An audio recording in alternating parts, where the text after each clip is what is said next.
Bismillahirrahmanirrahim. Assalamualaikum warahmatullahi wabarakatuh. Innal hamdalillah nahmaduhu wa nasta'inuhu wa nastaghfiruh wa na'udzu billahi min shururi anfusina wa min sayyiati a'malina man yahdihillahu fala mudilla lahu wa man yudlil fala hadiya lahu. Asyhadu an la ilaha illallah wa asyhadu anna Muhammadan 'abduhu wa rasuluh. اللهم علمنا ما ينفعنا وانفعنا بما علمتنا وارزقنا علما يقربنا إليك يا أرحم الراحمين. اللهم فقهنا في الدين وعلمنا التأويل واهدنا صراطك المستقيم. اللهم إنا نعوذ بك من علم لا ينفع من قلب لا يخشع من نفس لا تشبع من دعوة لا يسمع. أما بعد. Alhamdulillah, kita diberi kesempatan, rezeki dan nikmat daripada Allah Azza wa Jalla untuk kita sama-sama bertemu pagi ini dalam pengajian dan pembacaan bersama Matan Zubat, Safwatul Zubat, karangan Al-Imam Ibn Raslan Ar-Ramli Asy-Syafi'i rahimahullah. Yang mana kita berhenti pada rangkap ke-122, di mana pengarang berkata, qala an-nazim rahimahullah, furuduhun niyyatu waghsil wajhaka wa ghasluka al-yadaini ma' mirfaqika. Furuduhun niyyatu waghsil wajhaka wa ghasluka al-yadaini ma' mirfaqika. Fardu-fardu wudu itu adalah niat, lalu basuhlah mukamu, lalu basuhlah kedua tanganmu beserta kedua siku. Kita telah bahaskan fardu wudu yang pertama dan kedua, iaitu berniat dan juga membasuh muka. Hari ini kita akan masuk, ataupun pada pagi ini kita akan masuk fardu niat yang seterusnya, fardu wudu yang seterusnya, iaitu membasuh tangan. Jadi membasuh tangan ketika berwuduk ini hingga ke siku. Dan siku itu sekali dibasuh. Sebab itulah pengarang sebut, lalu membasuh kedua tanganmu beserta kedua siku. Okay, maksudnya beserta tu maksudnya siku pun kena basuh. Ini isyarat bahawa ada khilaf sebenarnya, kerana di kalangan segolongan kecil ulama, bila kita membasuh tangan ketika berwuduk ini tidak wajib untuk basuh siku. Ini pandangan minoriti. Kalau anda tak silap, dia adalah satu pandangan dalam mazhab Hanafi. Pandangan satu ulama dalam Hanafi, kalau anda tak silap, Zufar ataupun Al-Hasiyat. Cuma dia pandangan minoriti. Yang mana khilafnya berlaku kerana cara mereka melihat dan menafsirkan ayat wuduk itu, yang mana Allah Azza wa Jalla menyebutkan wa aydiyakum ilal marafiq faghsilu wujuhakum wa aydiyakum ila al-marafiq. Jadi wa aydiyakum ilal marafiq, dan tangan kamu hingga ke siku. Jumhur daripada kalangan ulama, daripada keempat-empat mazhab, mereka menafsirkan ilal marafiq, sampai ke siku itu maksudnya beserta siku. Dan sebab itulah, untuk menjelaskan perkara ni, Imam Ibn Raslan menggunakan perkataan ma'a. Ma'a maksudnya bersama. Okay? Sebab kalau guna ila, boleh maksud termasuk siku ataupun tidak termasuk. Tapi untuk jelaskan bahawa siku memang termasuk, pengarang kita Imam Ibn Raslan memilih untuk menggunakan perkataan ma'a yang bermaksud bersama. Okay? Untuk clearkan apa-apa kita cakap ketidakfahaman, kan? Untuk clearkan apa-apa ketidakfahaman ataupun kemungkinan untuk salah faham, maka Imam Ibn Raslan menggunakan ma'a. Maksudnya nak bagi tahu ila dalam ayat wuduk itu, wa aydiyakum ila al-marafiq, ila dekat ayat wuduk itu datang dengan maksud ma'a. Okey. Dan ila datang dengan maksud ma'a ni banyak berulang dalam Quran. Kan macam Allah Azza wa Jalla dalam ayat yang lain berfirman, man ansari ilallah. Maksudnya man ansari ma'allah. Siapa yang nak membantu aku dalam berserta untuk membantu aku dalam dakwah kepada Allah. Okey. Ma'a juga yang datang dengan maksud ila datang dengan maksud ma'a ni juga kita jumpa dalam ayat-ayat lain. Kan. Selain daripada ayat tadi ada banyak lagi ayat-ayat lain yang menunjukkan ila boleh datang dengan maksud ma'a. Maka daripada situlah Imam Ibn Raslan membuat kesimpulan untuk pakai ma'a terus dekat sini. Okey. Dan ini kira kita cakap selari dengan tafsiran jumhur. Tafsiran jumhur ulama bahawa ila dalam ayat tu bermaksud ma'a. Okey, sebab tu pengarang kita pakai wa ghaslukal yadaini ma' mirfaqika. Okey. Contohnya ayat lain yang sebut wala ta'kulu amwalahum ila amwalikum. Jangan makan harta anak-anak yatim itu ila amwalikum. Maksudnya bersama dengan harta-harta kamu. Kan kamu jaga harta anak yatim, kamu diamanahkan untuk menjaga harta anak yatim. Tapi tengok-tengok kamu yang makan harta anak yatim tu. So ayat tu, perkataan ila dalam ayat tu bermaksud ma'a. Okey, dengan maksud ma'a. So ada beberapa ayat yang saya dah sebutkan, antaranya man ansari ilallah, yang kedua wala ta'kulu amwalahum ila amwalikum, yang menunjukkan ila boleh datang dengan maksud ma'a. Inilah penafsiran jumhur daripada keempat-empat mazhab, termasuk mazhab Imam Asy-Syafi'i. So wa ghaslukal yadaini ma' mirfaqika, basuh tangan ni sampai ke siku. Dia basuh, bila kita cakap basuh maksudnya kena ada air yang banyak sehingga berlaku sayalanul ma', sehingga berlaku kita cakap air itu mengalir. Okay, berlaku air itu menitik dan mengalir. Dia tak boleh air yang sikit sahaja macam kita sapu. Seterusnya kalau orang tu kita cakap tangan dia dipotong. Kalau dipotong pada pergelangan tangan. Okey. Kalau dipotong pada pergelangan tangan, maka bila dia berwuduk dia wajib juga basuh. Dia wajib basuh bahagian yang berbaki daripada tangan dia dekat pergelangan tangan. Kalau ada orang yang tangannya dipotong sampai ke siku,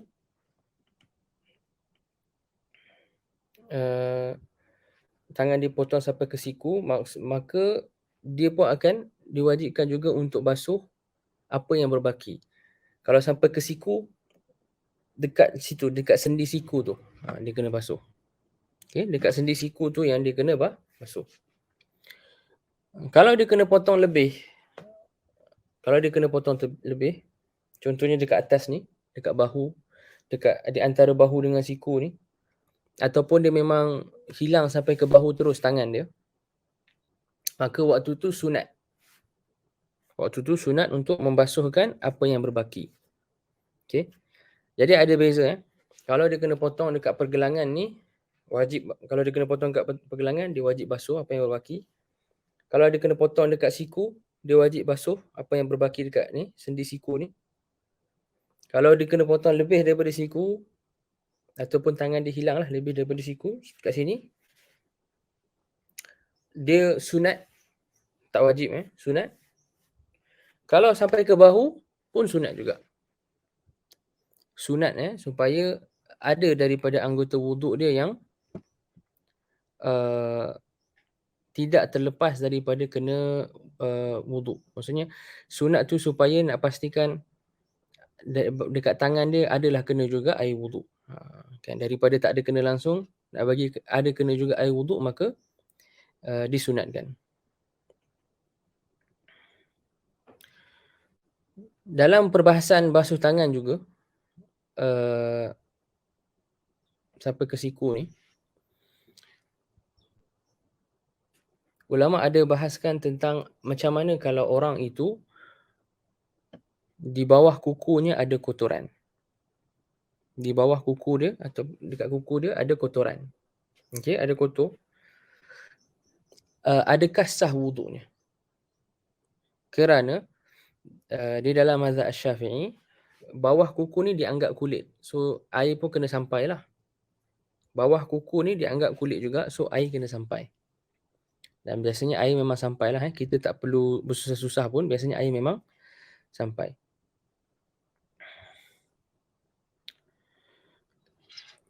Jadi perbahasan ni sekarang macam mana kalau orang tu dia ada kotoran, mungkin kerana ada daki contohnya di bawah kuku dia, ataupun dia orang yang memang bekerja yang contohnya menjadi mekanik kereta, mekanik motor sebagainya, ada kotoran minyak dan sebagainya kat bawah kuku dia.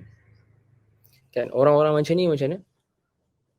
Apa kita nak buat kepada mereka? Apa hukumnya? So yang muktamad dalam mazhab Syafi'i, maksudnya yang dipilih oleh majoriti ulama dalam mazhab Syafi'i adalah kotoran di bawah kuku wajib dihilangkan kerana ianya boleh menghalang daripada wuduk sampai. Maka wuduk orang tu boleh jadi tak sah. Okey, wuduk orang tu boleh jadi tak sah.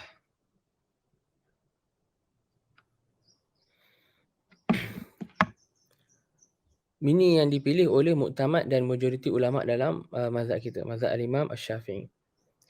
Tapi ada juga jamaah, sekumpulan daripada ulama dalam mazhab kita yang mana mereka melihat bahawa kotoran yang ada di bawah kuku ini, kalau dia menghalang air daripada air wuduk untuk sampai ke kulit, maka ianya dimaafkan.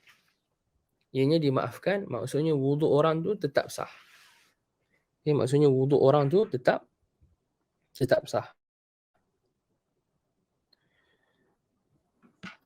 Ini pandangan yang dimasyhurkan, dipilih oleh Imam Al-Ghazali. Antaranya dipilih oleh Imam Al-Ghazali. Dipilih oleh Al-Qaffal, dipilih oleh Al-Ghazali, dipilih oleh Ibnul Qasim Al-Abbadi dan lain-lain. Okay. Al-Azraq juga antara yang pilih.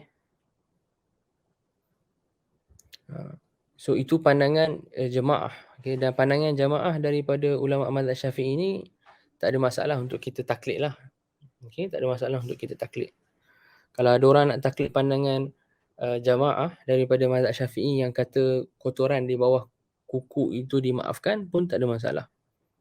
Okay, boleh.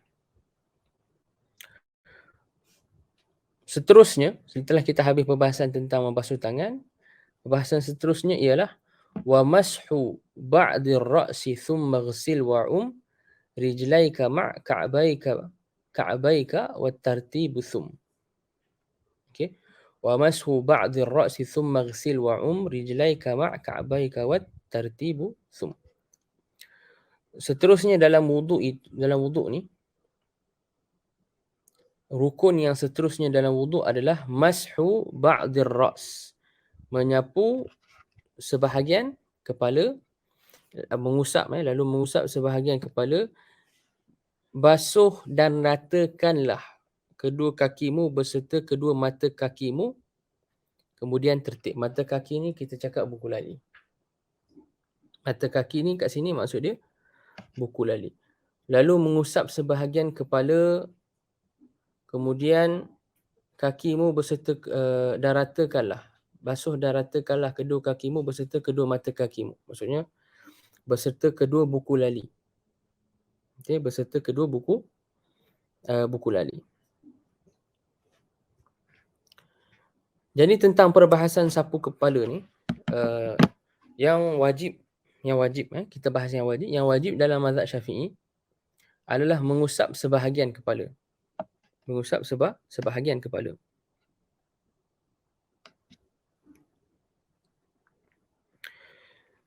Mengusap sebahagian kepala ni maksudnya kalau dia usap atau sapu contohnya sikit sahaja daripada kepala dia, hatta atas rambut sekalipun, wuduk dia sah.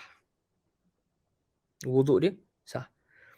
Sehingga dikatakan kalau dia hanya usap atau sapu satu helai rambut sahaja, itu pun sudah cukup untuk menjadikan wuduk dia sah. Walaupun satu helai rambut. Satu helai rambut pun sah. Okey, satu helai rambut pun sah. Itu kadar yang wajib. Sebab Imam Syafi'i menafsirkan ayat wuduk pada bahagian sapu kepala ni, wamsahu biru'usikum, Imam Syafi'i kata sapu sebahagian. Okey, sebab huruf ba di situ datang dengan maksud sebahagian, tab'id. Sapulah sebahagian kepala kamu.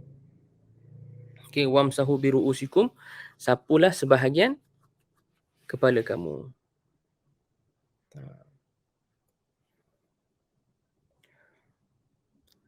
Dan dalam perbahasan sapu kepala ni, kita ada beberapa. Pertama, kalau dia hanya sapu air dekat rambut dia sahaja, sah tak? Sapu air dekat rambut sahaja, tak sampai kulit kepala. Okey, dia basahkan tangan, dia sapu, letak macam tu je. Jawapan dia sah. Okey, sah. Hatta kalau dia sapu, kan, dia sapu kepala dia, kemudian dia sapu rambut dia, kemudian dia gunting rambut dia, wuduk dia sah dan dia tak perlu ulang balik wuduk dia. Okey, bila dia berwuduk, dia sapu rambut dia, kan, dia sapu rambut, kemudian dia gunting rambut dia, dia pergi kedai gunting, dia botakkan rambut contoh. Perlu ambil wuduk balik? Tak payah ambil wuduk balik. Okey, juga sah. Begitu juga antara pembahasan dalam sapu kepala ni kalau rambut dia panjang. Kalau rambut dia panjang dan rambut itu keluar daripada kawasan kepala, okay, jika rambut tu ditarik, dia keluar daripada kawasan kepala, contohnya jika ditarik panjang sampai ke sini, kan, kan. Kalau rambut dia panjang, kan, ditarik dan dia sapu yang bahagian ni je, yang panjang ni, yang luar daripada kawasan kepala, okay, dekat sini, ataupun ditarik sampai bawah ni, tak sah. Kerana waktu tu dia tak dianggap sapu kepala dah, sebab dia dah luar daripada kawasan kepala. Menyapu rambut atau usap rambut yang boleh ketika wuduk ni kalau rambut tu dalam kawasan kepala. Okey, kalau rambut tu dalam kawasan kepala. Seterusnya, sunnah. Sunnah yang sangat dituntut untuk bila dia sapu kepala, sunnah untuk dia meratakan air tu ke seluruh kepala dengan dia buat macam ni lah. Okay, ke belakang, ke depan balik. Okay, dan kata para ulama' kalau rambut dia pendek, cukup dia buat sekali je ke belakang. Kalau rambut dia panjang, okay, dia buat ke belakang dan ke depan. Okay, kalau rambut dia panjang, dia buat ke belakang dan ke depan. Kalau rambut dia pendek, cukup dia buat ke belakang sahaja. Pun tak apa. Dapat pahala sunnah. Okay. Dan itu yang dituntut. Kan, itu yang sangat-sangat dituntut lah.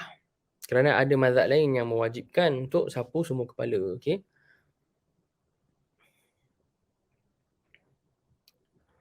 Itu tentang sapu kepala. Okay. Ada lagi satu perbahasan tentang sapu kepala ni yang saya lupa nak sebutkan. Macam mana kalau dia pakai kopiah atau dia pakai serban atau dia pakai tudung, boleh tak dia sapu terus kopiah atau serban atau tudung itu? Contohnya macam saya pakai kopiah sekarang, saya basahkan tangan saya terus sapu atas ni. Sah tak wuduk? Jawapannya tak sah. Jawapannya tak sah. Kalau dia nak sah, dia kena basuh sebahagian daripada kepala dia juga. Okay, kena basuh sebahagian daripada kepala dia juga. Dan kalau dia basuh sebahagian daripada kepala dia, kemudian dia nak sempurnakan sapuan atau basuhan tu dekat atas kopiah dia, atas serban dia, atas tudung dia, tak apa, boleh. Okay, warid dalam hadis daripada Nabi SAW dan juga kalau saya tidak silap daripada Ibnu Umar. Okay, yang mana beliau asalnya sapu sikit kepala, kemudian akmala al-mash, sempurnakan basuhan itu, sapuan itu atas imamah, atas serban. Contohnya dia tangan dia basah, lepas tu disapu, kan?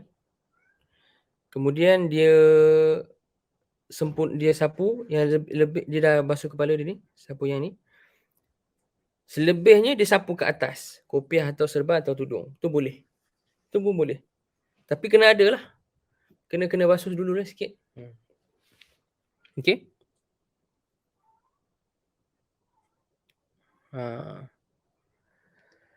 Ada sebahagian fuqaha mazhab Syafi'i yang moden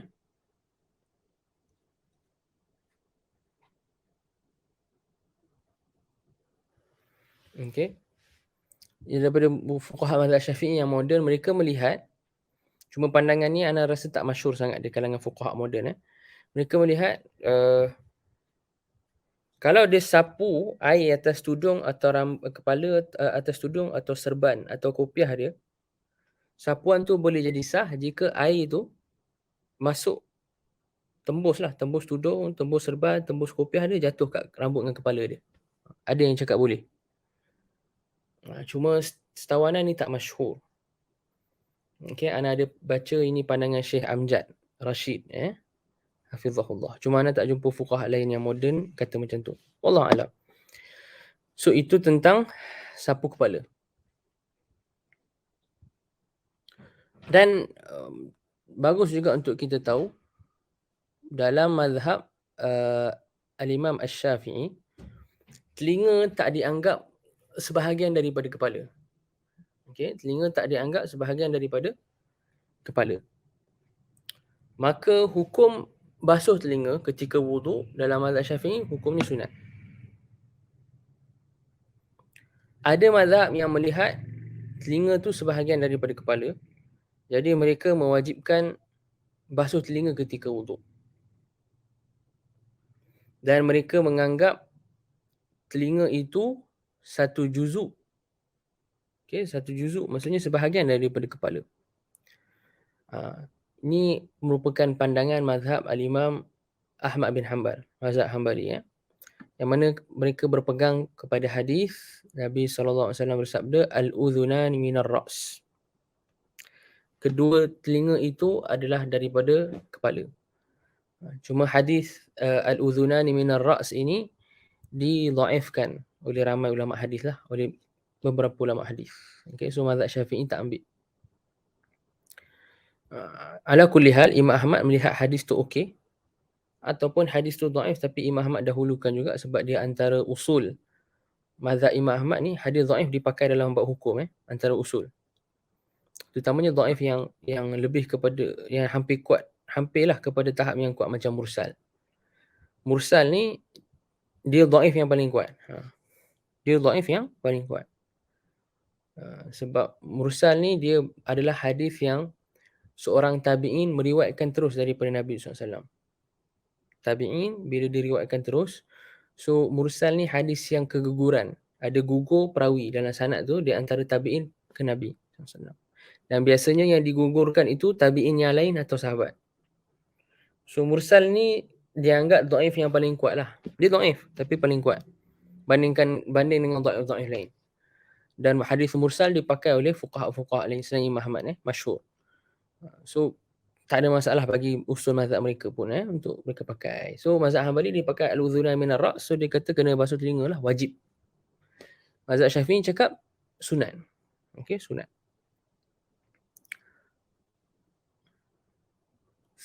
Wa mashu ba'd ar-ra'si thumma ghsil wa basuh dan ratakanlah rijlaika ke kedua kakimu. Ma' ka'baika, sampailah ke buku lali. Buku lali pun kena basuh. Buku lali pun kena basuh. Itu wajib dalam mazhab Syafi'i. Buku lali kena basuh. Dan dalam isu basuh buku lali, basuh kaki ni, biasanya ulama akan sentuh juga tentang kaitan sapu khuf. Menyapu khuf. Cuma dalam Nazam Zubat ini, menyapu khuf, sapuan atas khuf dibahaskan pada fasal yang lain, pada bab yang lain. Pada bab akan datang kalau tuan-tuan dan puan lihat dekat muka surat yang akan datang, kita ada bab ataupun fasal yang khusus untuk sapu khuf. Okey. Jadi kita akan bahasnya dekat sana lah. Dan antara maklumat yang bagus juga untuk tuan-tuan dan puan tahu adalah dalam ayat wudu, bila sampai kepada basuh kaki, okey, wamsahu biru'usikum wa arjulakum ilal ka'bain. Okey, wa arjulakum, kalau kita baca wa arjulakum maksudnya basuh. Basuh macam kita basuh tangan, muka. Kalau kita baca wa arjulikum maksud dia sapu.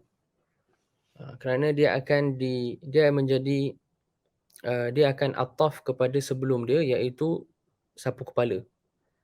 Kan? Biru'usikum wa arjulikum. Maksudnya dia ataf kepada ru'us. Okey. Kalau kita baca wa arjula maksudnya basuh. Kalau wa arjuli maksudnya sapu. Dan dua-duanya ada qiraat yang mutawatir. Okey, qiraat yang mutawatirah lah kita cakap. Jadi macam mana mazhab Syafi'i melihat ayat ni? Mazhab Syafi'i melihat ayat ni asal dia wa arjula, okey, maksudnya basuh. Untuk qiraat yang kata wa arjuli, maksudnya qiraat itu nak mengisyaratkan kepada sapu khuf. Okey, mazhab Syafi'i melihat qiraat yang baca wa arjuli, sapu.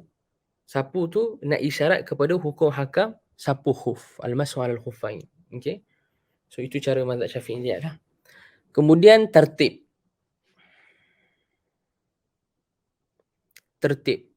Tertib ini wajib kerana beberapa dalil. Dalil yang pertama adalah kerana Nabi sallallahu alaihi wasallam tidak pernah berwuduk dalam keadaan berubah tertib atau berlainan tertib, tak ada. Tertibnya mesti sama. Nabi SAW tak pernah wuduk dengan cara yang lain. Mesti Nabi SAW wuduk dengan tertib yang sama. Itu dalil pertama. Dalil yang kedua adalah bila melihat kepada ayat wuduk, ada fenomena di dalam bahasa Arab yang menyebabkan ulama tafsir dan ulama fiqh, fuqaha dan usul melihat bahawa ada isyarat kepada tertib. Dalam ayat wuduk tu sendiri ada isyarat kepada tertib. Apa dia? Ayat wuduk sebut faghsilu wujuhakum wa aydiyakum ilal marafiqi wamsahu biru'usikum wa arjulakum ilal ka'bain. Faghsilu wujuhakum wa aydiyakum. Basuh muka dan tangan kamu. Apa lagi yang dibasuh? Kaki. Betul tak? Kalau kita baca wa arjula, kaki dibasuh. Jadi asal susunan ayatnya yang asal tu maksudnya dari sudut bahasa lah. Dari sudut bahasa Arab. Biasanya orang Arab dia akan letakkan yang sama geng pada satu tempat. Jadi apa maksud yang sama geng pada satu tempat? Maksudnya yang sama hukumnya pada satu tempat, pada satu konteks. Contohnya macam ni. Patutnya faghsilu wujuhakum wa aydiyakum wa arjulakum. Okey, wa arjulakum, okey, wa aydiyakum ilal marafiq wa arjulakum ilal ka'bain. Lepas tu baru wamsahu bi ru'usikum. So yang basuh, yang dibasuh al-maghsulat dibubuh satu, yang disapu iaitu kepala wamsahu bi ru'usikum dibubuh tempat lain. Itu asal bahasanya. Asal bahasanya. Okey? Kan? Kalau kita boleh bagi contoh dalam percakapan seharian kita, okey, dalam bahasa Melayu, saya cuba bagi contoh yang agak kenalah yang saya cuba. So contohnya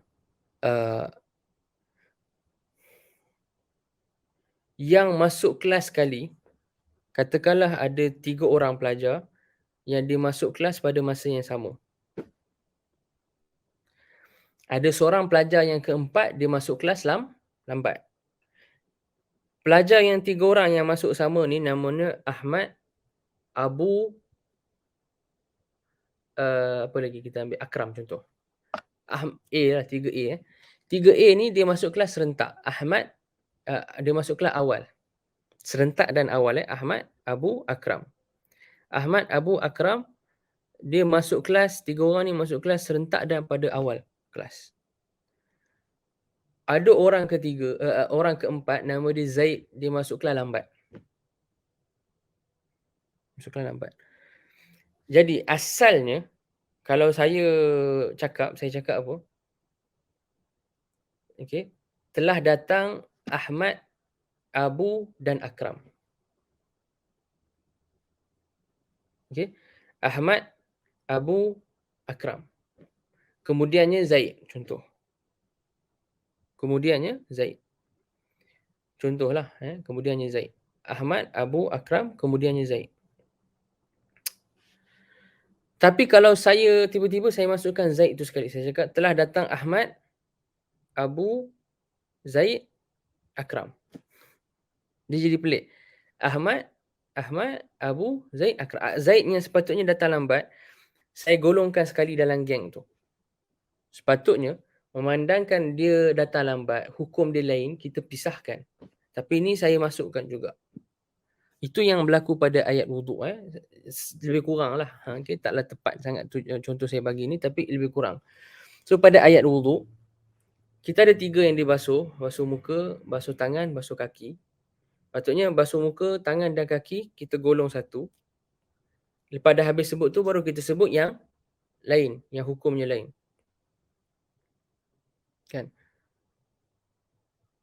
Boleh, contohnya saya cakap apa? Patutnya saya cakap, telah datang Ahmad, Abu, Akram.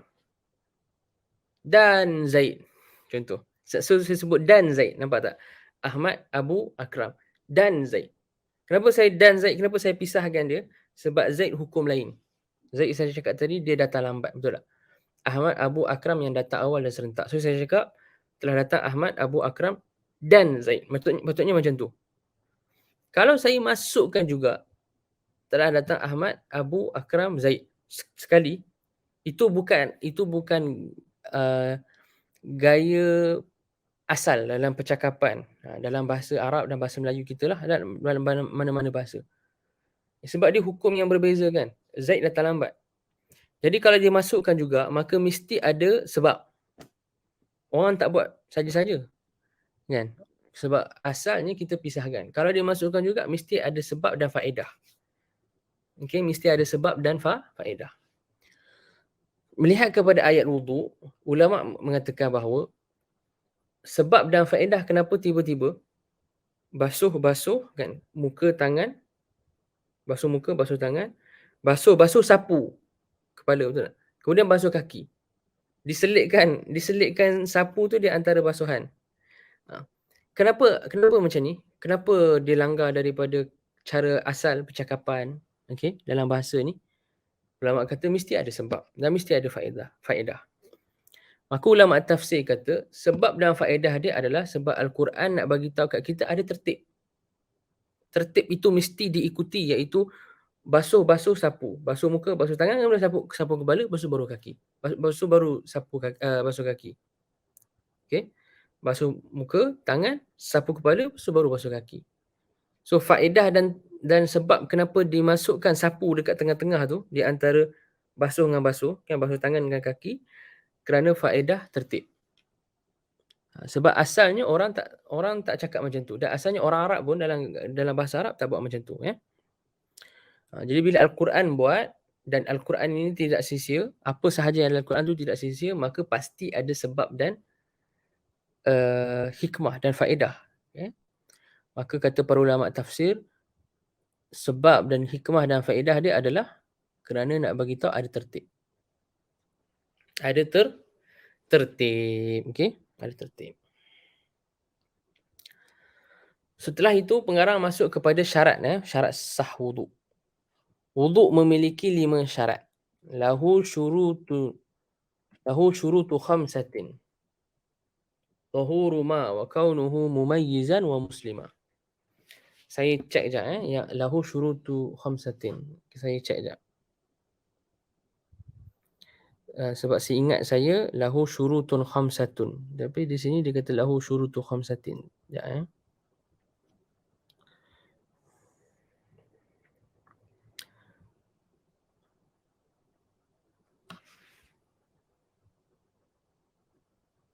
Okey, tak apa. Itu nanti saya boleh confirm semula. Ada beza-beza sikit kan. Kadang-kadang versi dia. Dekat versi ni lahu syurutu khamsatin. Lahu syurutu khamsatin tahuru ma. Okey, wa kaunuhu mumayyizan wa muslima. Sekejap, saya tengok dekat versi Azam Zubat yang saya biasa tengok.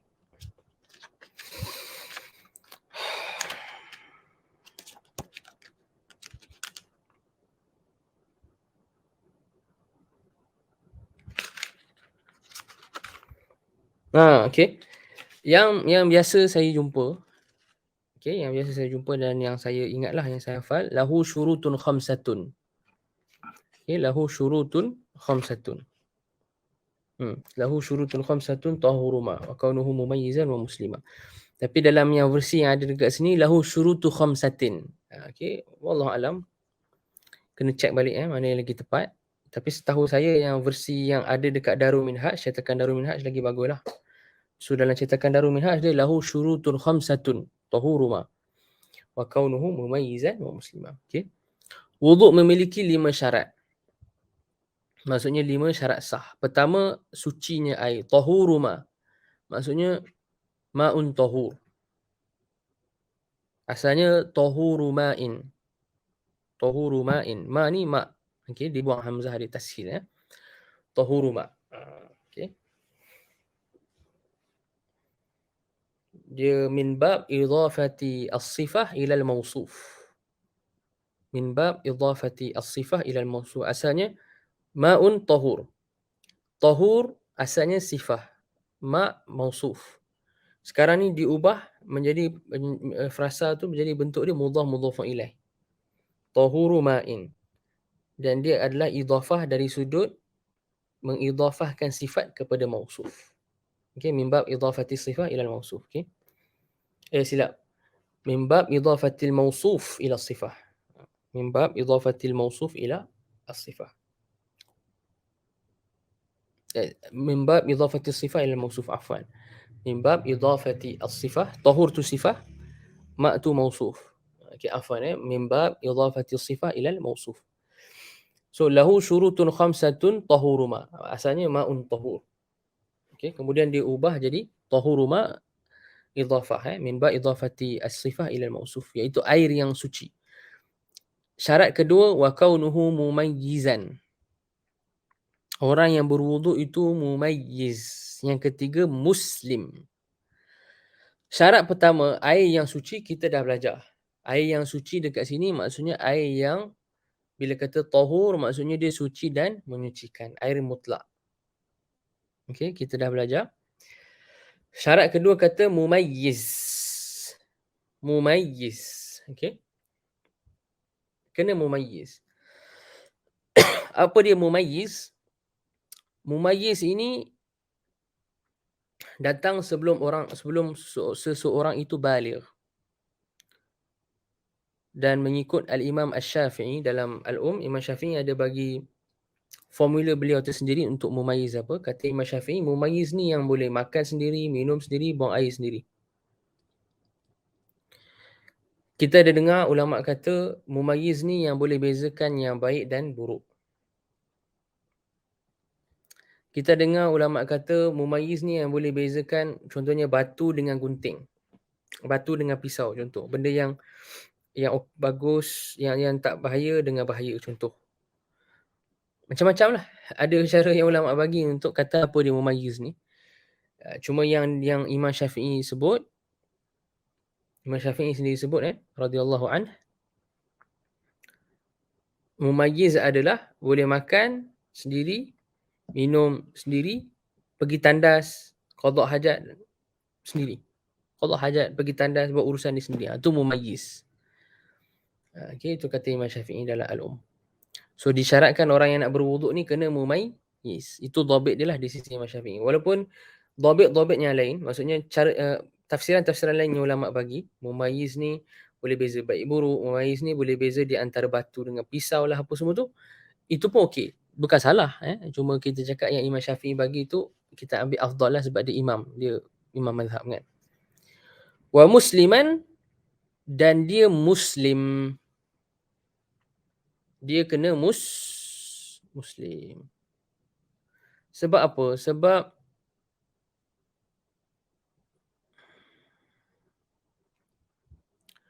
kerana Muslim ini ataupun Islam ini adalah syarat kepada sahnya niat. Ibadah tu nak sah, ibadah nak sah, kena orang tu ada niat. Ibadah nak sah, kena ada niat. Dan niat orang tu nak sah, dia kena Muslim. Sebab di antara syarat niat, Islamun nawi. Islamnya orang yang berniat. Kan?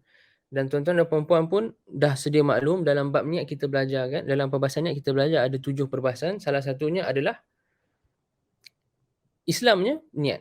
Orang yang berniat tu. Kan? Haqiqatun, hukmun, mahallun wa zaman, kaifiyatun, syartun wa maksudun hasan. Antara syarat sah niat, syartun tu adalah Islamun nawi. Orang yang berniat tu mesti Muslim. So, wuduk perlu kepada niat.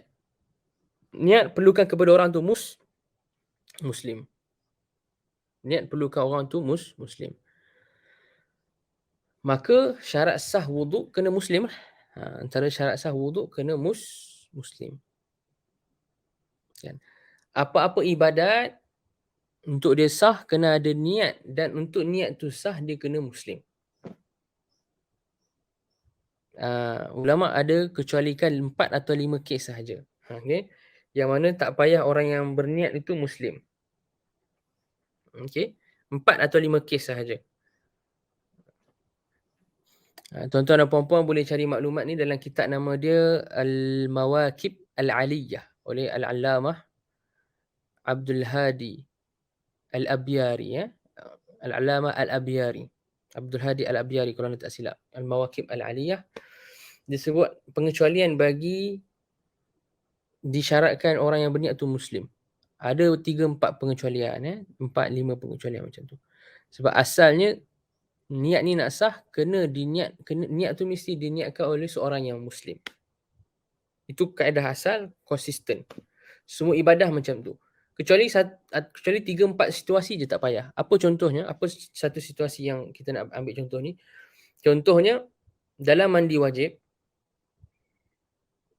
tak disyaratkan orang yang berniat tu Islam apabila yang mandi wajib itu merupakan isteri daripada agama ahli kitab, kitabiyah, Kristian atau Yahudi, yang kahwin dengan suami dia yang Islam. Isteri yang tak Islam ni, isteri yang kitabiyah ni, Yahudi atau Kristian, bila dia kahwin dengan lelaki dia, dengan suami dia, yang lelaki dia lah, yang jadi suami dia ni, yang Islam ni, dia tu, isteri yang kitabiyah tu, bila dia habis haid contohnya, dia wajib mandi wajib. Dia perlu mandi wajib. Kalau suami ni nak bersama dengan dia, dia kena mandi wajib. Betul tak? Dia kena mandi wajib, dan mandi wajib nak sah kena ada niat. Tapi sekarang dia ni Kristian contoh. Yahudi. Niat dia macam mana? So ulama kata niat dia sah walaupun dia Kristian atau Yahudi. Niat dia sah walaupun dia Kristian atau Yahudi. Ini antara pengecualian syarat bahawa niat tu kena orang Islam. Pengecualian. Pengecualian tuan-tuan. Sebab majoritinya dalam berpuluh-puluh beratus-ratus keadaan yang lain, niat ni mesti orang Islam. Orang yang melakukan niat tu mesti orang Islam. Okay.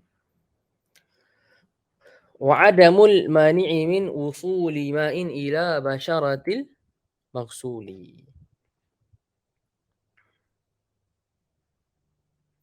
Tidak ada penghalang untuk sampainya air ke kulit yang dibasuh. وَعَدَمُ الْمَانِعِ. Tak ada apa yang menghalang air daripada sampai ke kulit dia. Kan? So kalau dia ada cat yang dah kering, yang tebal kat tangan dia, bila dia basuh, air tu pun tak tembus, wuduk dia jadi tak sah. Sebab ada perkara sekarang ni yang menghalang daripada air sampai ke kulit. Dia ada cat ke contohnya. Dia ada gam yang dah kering contoh. Ataupun dia mungkin sapu minyak atau Vaseline contoh. Okay, mungkin. Saya tak tahu Vaseline ni dia air larut tak, tembus tak dia. Wallahualam, saya tak tahu. Saya tak pernah pakai. Katakanlah Vaseline ni air tak tembus dia. Katakanlah, saya tak tahu. So kalau ada Vaseline dekat tangan dia, Vaseline tu pun dah kering, air tak tembus, tak sah lah wuduk dia. Okay. Itu maksudnya. وَيَدْخُلُ الْوَقْتُ لِدَائِمِ الْحَدَثِ وَعَدَّ مِنْهَا الرَّافِعِ رَفْعَ الْخَبَثِ. Syarat yang seterusnya untuk sahnya wuduk apa? Wa yadkhulul waqtu lidaimil hadath. Syarat ni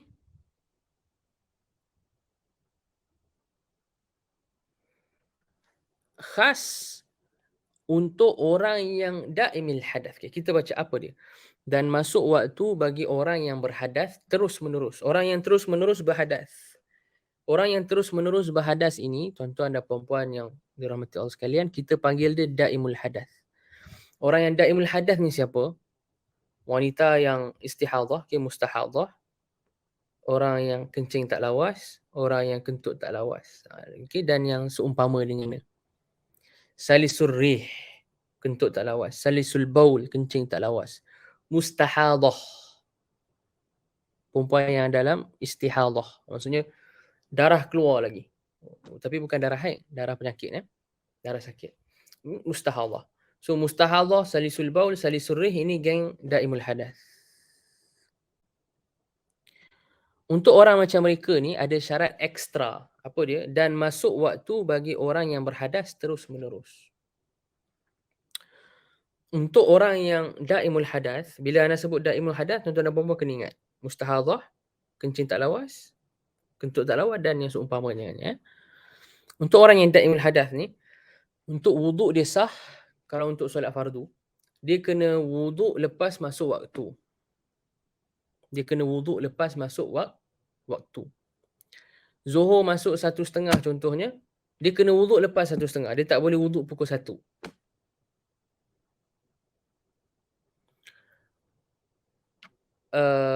Maghrib masuk 7:30 contohnya, 7:25 contohnya, dia tak boleh wuduk pukul 7. Kalau dia nak solat fardu, maghrib, dia tak boleh wuduk sebelum masuk waktu maghrib, waktu pukul 7 contohnya. Tak sah. Okay? Sebab apa? Tuan-tuan dan puan-puan dirahmati Allah sekalian, illah dia atau ta'lil dia kerana orang-orang yang macam ni, hakikatnya mereka dalam keadaan darurat. Kenapa darurat? Sebab kita dah belajar. Wuduk ni, dia tak sah kalau orang yang berwuduk tu, dia dalam keadaan berhadas. Dalam keadaan dia ada najis. Kalau dia tengah berhadas sentiasa, wanita yang istihadah keluar darah kan, kiranya dia berhadas lah. Okay? Keluar apa-apa daripada kubur atau dubur tu kan, membatal wuduk. So dia constantly berhadas, constantly batal wuduk dia, betul tak? Sama juga dengan orang yang kencing tak lawas, kentut tak lawas ni, tak habis-habis ni, constantly keluar. Sentiasa dia buat perkara yang batalkan wuduk. Kan? Kita dah belajar perkara yang batalkan wuduk, apa yang keluar daripada kubul atau dubur. Kan?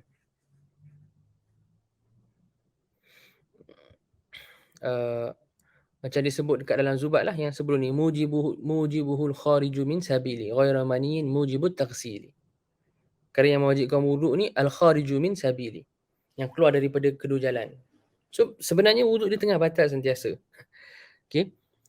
Maka sebagai meringankan mereka, Islam menganggap atau bahawa mereka dalam keadaan darurat yang mana walaupun mereka sepatutnya dikira batal wuduk sentiasa kan, dimaafkan. Kerana ada masyaqqah lah, kerana ada kesusahan lah kan, dimaafkan. Okey, dimaafkan. Kerana mereka dalam keadaan darurat. Kalau tak dimaafkan, sampai bila mereka macam tu tak solat sampai bila-bila lah, sebab wuduknya takkan sah, betul tak? Sebab duk keluar je darah, duk keluar je kencing. Okey, kentut-kentut sahaja contoh.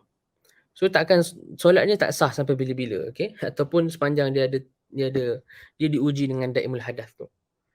So ada darurat yang menyebabkan kita tak apalah, dimaafkan. Bagi mereka ni dimaafkan. Dan darurat ini hanya ada dan bermula bila dah masuk waktu. Betul tak tuan-tuan dan puan-puan?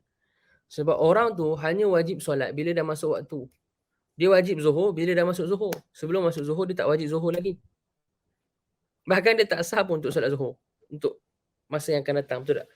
Dia tak boleh, okey zuhur masuk 1:30, 1:40, saya nak volunteer solat zuhur lagi awal pukul 1. Tak boleh. Tak sah pun. Darurat, dan kewajipan hanya bermula setelah masuk waktu. Sebelum masuk waktu tak ada darurat dan kewajipan lagi. Jadi kalau tak ada darurat dan kewajipan, tak adalah faktor yang menyebabkan wuduk dia tu diterima dan dia dimaafkan. Kiranya hadas yang keluar sentiasa tu dimaafkan sehingga wuduk dia diterima. Kan? Tuan-tuan dan puan faham maksudnya hadas dia dimaafkan dan wuduk diterima walaupun dalam keadaan darah keluar sentiasa ni kerana ada darurat. Tapi darurat tak mula lagi dan darurat tak ada lagi kalau tak masuk waktu. Betul tak? Sebab kalau tak masuk waktu, apa keperluan dia untuk dia solat? Zuhur tak masuk lagi. Tiba-tiba sekarang pukul 10.30 dia nak, okey saya nak solat zuhur lah. Tak boleh. Tak ada darurat dan tak ada keperluan. Melainkan dia nak qada lah. Kalau dia tak qada, tak ada apa-apa hutang, dia tak boleh. Tak start darurat lagi. Kalau tak start darurat, yang mana darurat tu faktor dan penyebab wuduk dia diterima, kan? Dimaafkan keadaan dia yang mana hadas keluar sentiasa tu. So waktu tu tak bolehlah dia wuduk. Tak sahlah wuduk dia. Kalau dia nak wuduk untuk solat fardu tu, okey. Tuan-tuan dan puan nampak Dan syarat seterusnya yang tak disebutkan oleh Imam Ibn Raslan dekat sini adalah orang yang daimul hadas, dia kena berturut-turut. Dia kena ada mualah. Di antara dia bersihkan diri dia, kemudian dia wuduk, kemudian dia solat. Okey, di antara dia bersihkan diri dia, kemudian dia wuduk, kemudian dia solat, kena berturut-turut. Tak boleh ada gap. Orang yang daimul hadas, dia tak boleh apa? Dia bersihkan diri dia. Dia tunggu jap setengah jam lepas tu, baru dia ambil wuduk.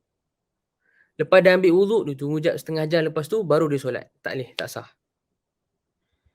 Lepas dia bersihkan diri dia, dan dia ada buat proses tertentu, terutamanya wanita yang mustahadah. Nanti kita akan belajar, wanita mustahadah ni dia ada beberapa proses dia kena buat.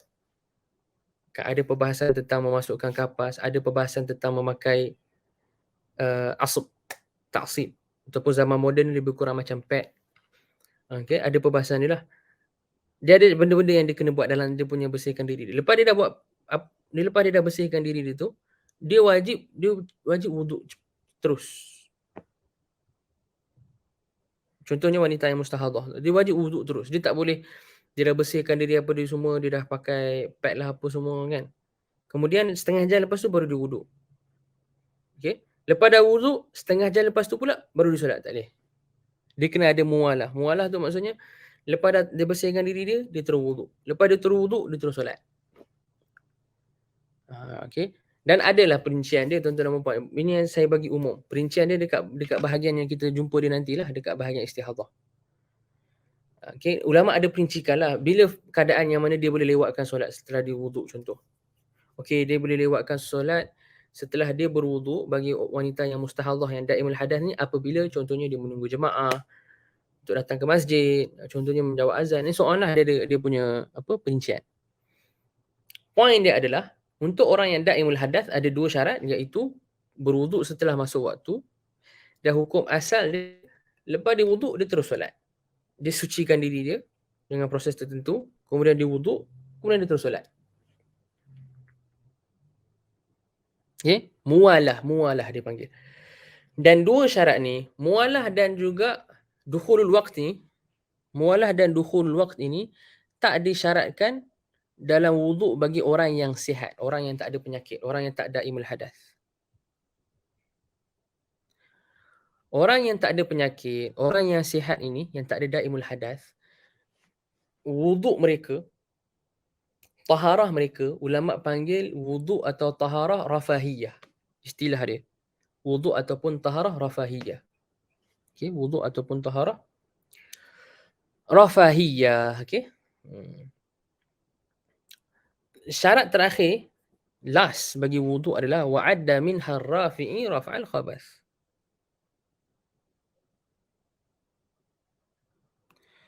Dan Imam Ar-Rafi'i menambah. Ni pandangan khusus bagi Imam Ar-Rafi'i. Okey.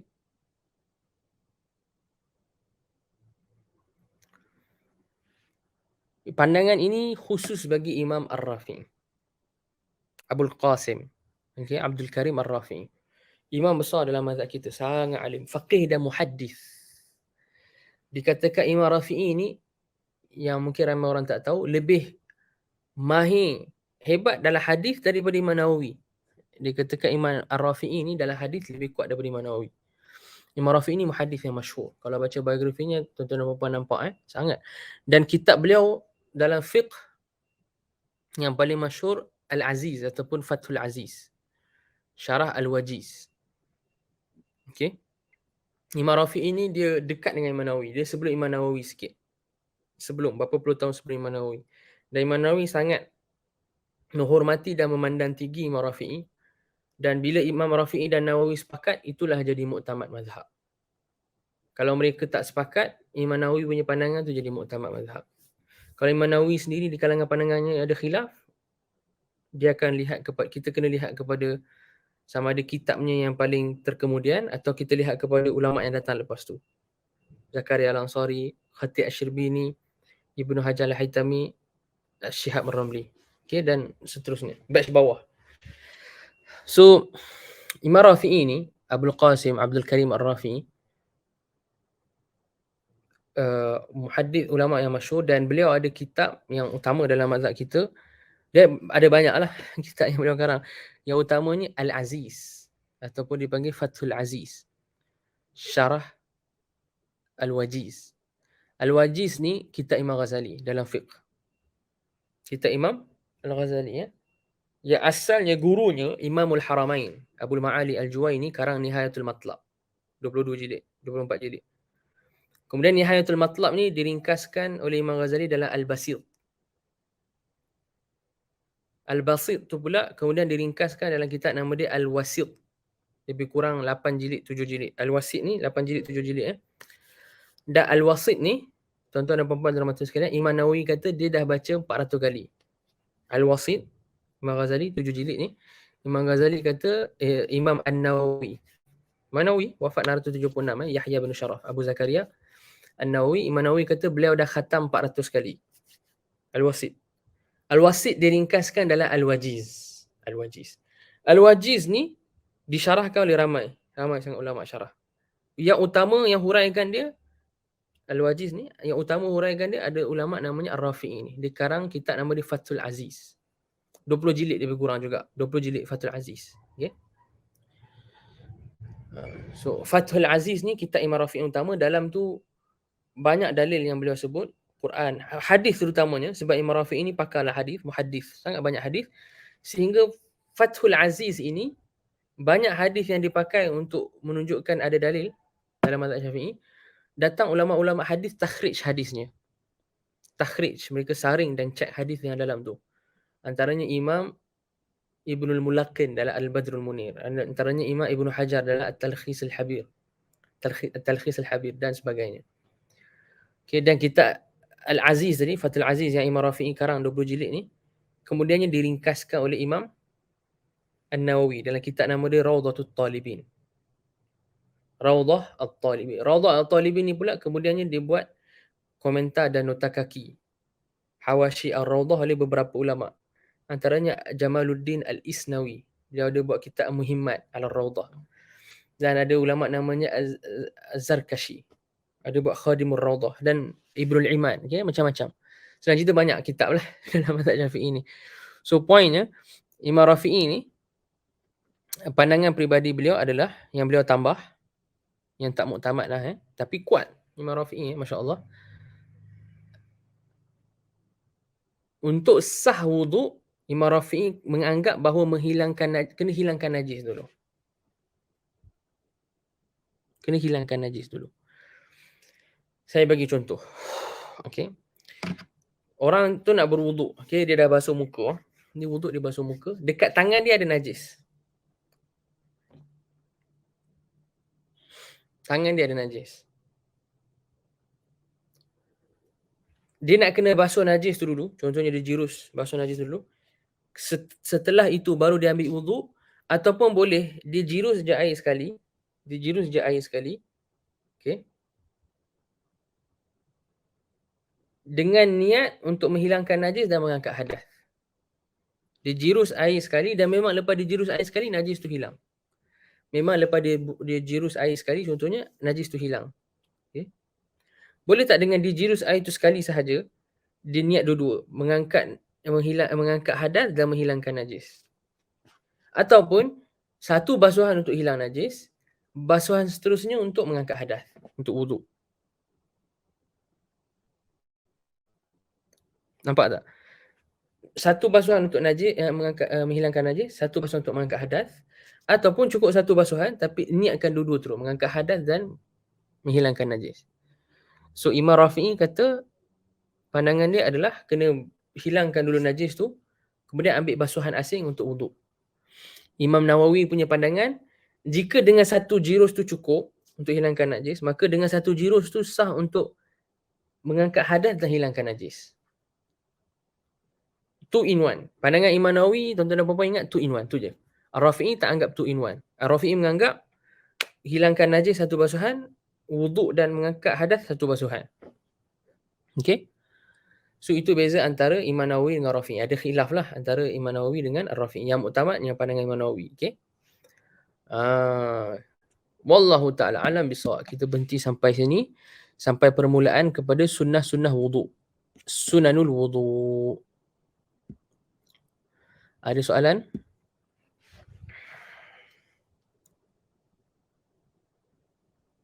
Kalau tuan-tuan ada soalan boleh tanya.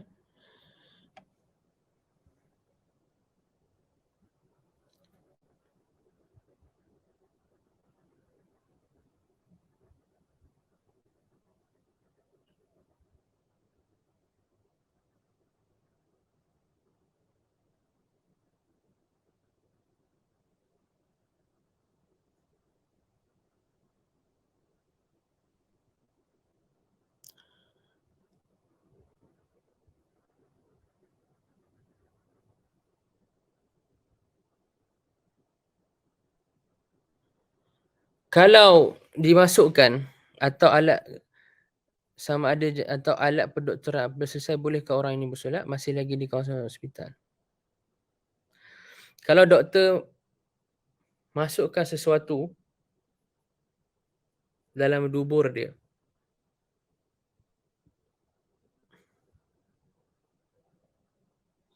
atau alat pendoktoran, wallahualam, mana tak tahu, Ana kena kaji dulu.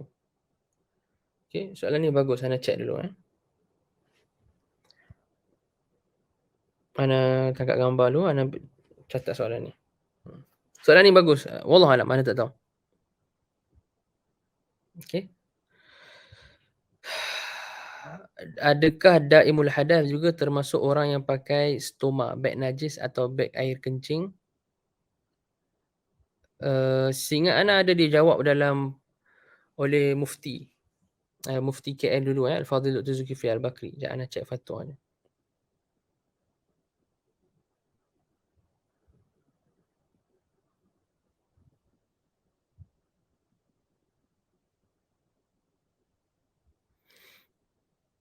Sekejap Ana cek, ada dalam website Mufti KL dulu.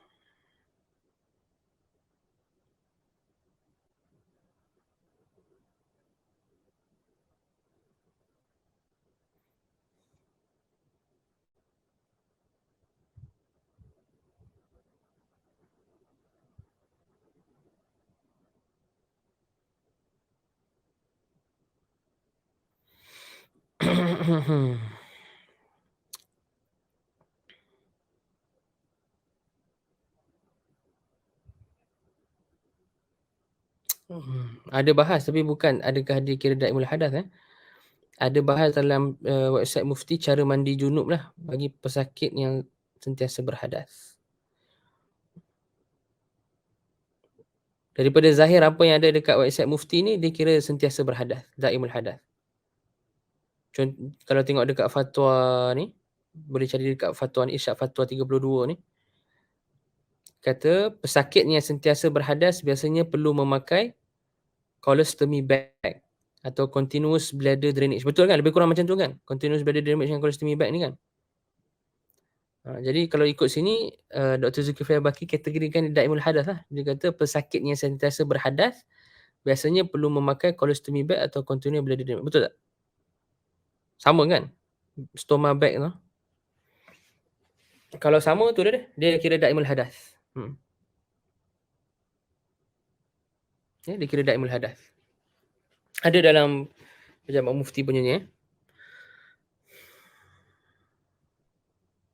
Kalau keluar air mani disebabkan kita meneran ketika membuang air besar, perlu mandi wajib atau tidak?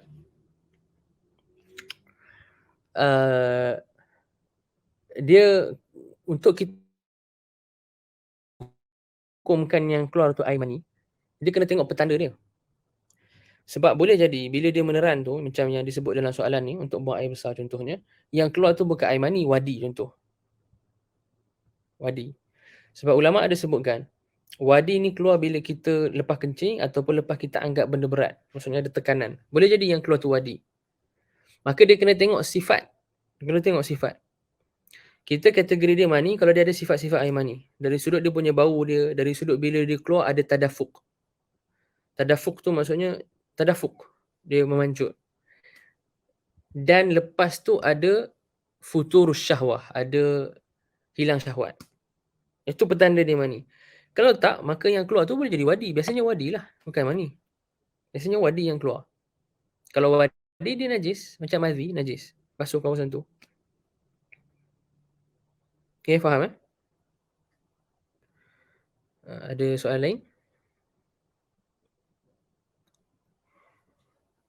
Untuk orang yang daimul hadath, kalau dia bersihkan diri dia, kemudian wuduk dan ambil masa perjalanan ke masjid atau surau, sah ke? Sebab ada jarak masa. Sah. Nanti kita akan belajar, sah. Gap untuk orang daimul hadath ni ada beberapa yang ulama senaraikan. Antaranya perjalanan ke masjid atau surau. Okey.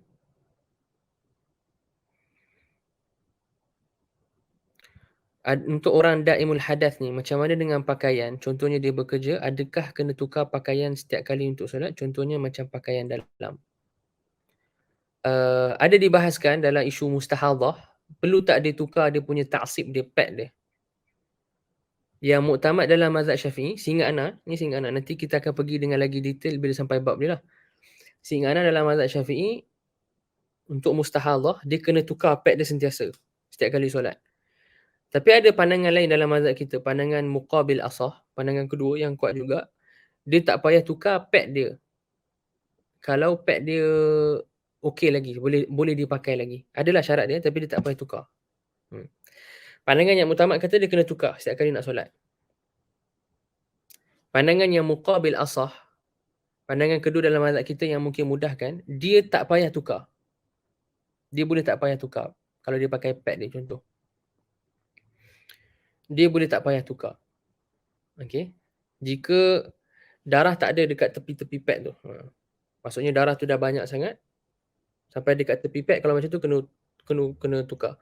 Kalau darah yang keluar tu sikit ataupun macam tak ada sangat pun, tak nampak sangat pun kesan dia, dia tak payah tukar tak apa. Itu pandangan muqabil asah dalam mazhab. Muqabil asah ni yang kedua terkuat. Okey, sehingga ada dibahaskan oleh ulama dalam bab haid dengan istihadhah dalam kitab Al-Ibanah wal Ifadah.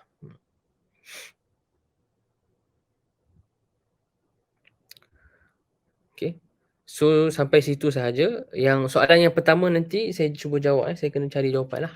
Saya nak kena faham dulu apa proses yang dia buat untuk orang yang puasa tu Tentang beg najis macam kencing tadi tu, yang ana baca dekat pejabat mufti, Dr. Zulkifli Al-Bakri, fatwa lama kan. Dr. Zulkifli Al-Bakri anggapnya sentiasa berhadas.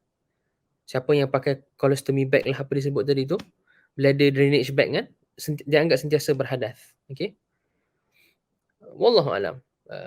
Mungkin perlu kepada kajian lain, okey. Tapi itu setakat apa yang anda tengok tadi lah, setakat apa yang anda ingat. Yang baik itu dapat Allah, yang lemah tersilap cakap daripada anda sendiri. Moga tuan-tuan dan puan-puan dapat manfaat.